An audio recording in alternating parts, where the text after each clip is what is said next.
कर्मों की सजा।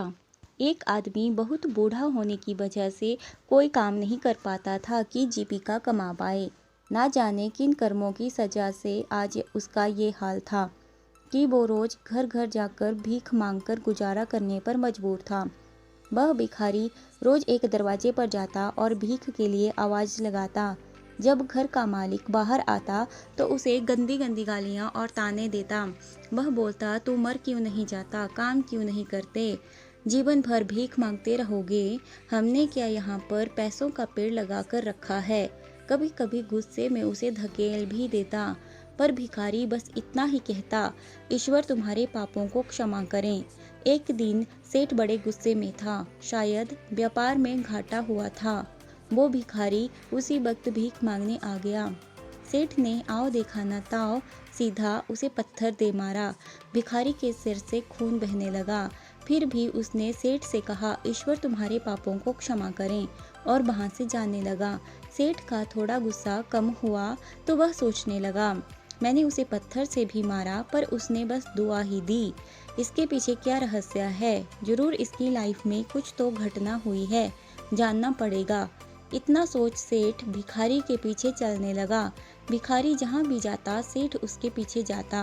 कहीं कोई उस भिखारी को कोई भीख दे देता तो कोई उसे मारता, जलील करता, गालियाँ देता, पर भिखारी इतना ही कहता, ईश्वर तुम्हारे पापों को क्षमा करें। अब अंधेरा हो चला था। भिखारी अपने घर लौट रहा था। सेठ भी उसके पीछे था।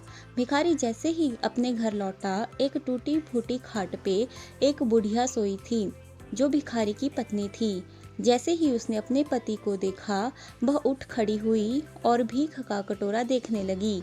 उस भीख के कटोरे में मात्र एक आधी बासी रोटी थी। उसे देखते ही बुढ़िया बोली, बस इतना ही और कुछ नहीं, और ये आपका सर कहाँ फूट गया। भिखारी बोला, हाँ बस इतना ही, किसी ने कुछ नहीं दिया, सबने गालियाँ दी, पत्थर मारे, इसीलिए ये सर फूट गया। भिखारी ने फिर कहा, सब अपने ही पापों का परिणाम है। याद है ना तुम्हें, कुछ वर्षों पहले हम कितने रईस हुआ करते थे, क्या नहीं था हमारे पास, पर हमने कभी दान नहीं किया। याद है तुम्हें वो अंधा भिखारी।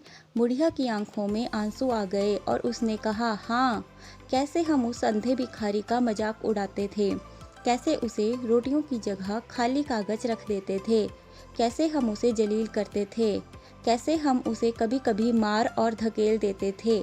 अब बुढ़िया ने कहा, हाँ सब याद है मुझे, कैसे मैंने भी उसे राह नहीं दिखाई और घर के बने नाले में गिरा दिया।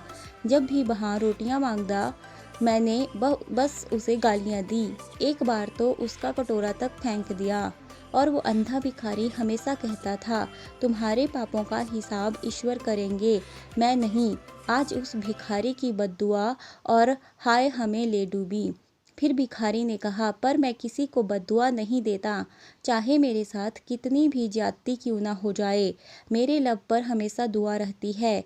मैं अब नहीं चाहता कि कोई और इतने बुरे दिन देखें। मेरे साथ अन्याय करने वाले को मैं दुआ देता हूँ, क्योंकि उनको मालूम ही नहीं वो क्या पाप कर रहे हैं, जो सीधा ईश्वर देख रहा है। जैसी हमने भुगती है कोई और ना भुगते, इसीलिए मेरे दिल से बस अपना हाल देख दुआ ही निकलती है। सेठ चुपके चुपके सब सुन रहा था। उसे अब सारी बातें समझ आ गई थी। बूढ़े बुढ़िया ने आधी रोटी को दोनों मिलकर खाया और प्रभु की महिमा है बोलकर सो गए। अगले दिन वहाँ भिखारी भीख मांगने सेठ के यहाँ आया। सेठ ने पहले से ही रोटियां निकाल के रखी थी। उसने भिखारी को दी और हल्की सी मुस्कान भरे स्वर में कहा, माफ़ करना बाबा, गलती हो गई। भिखारी ने कहा, ईश्वर तुम्हारा भला करे, और वो वहाँ से चला गया। सेठ को एक बात समझ आ गई थी, इंसान तो बस बद्दुआ देते हैं, पर पूरी तो वो ईश्वर ही करता है, वो भी कर्मों के हिसाब से। Thanks for watching.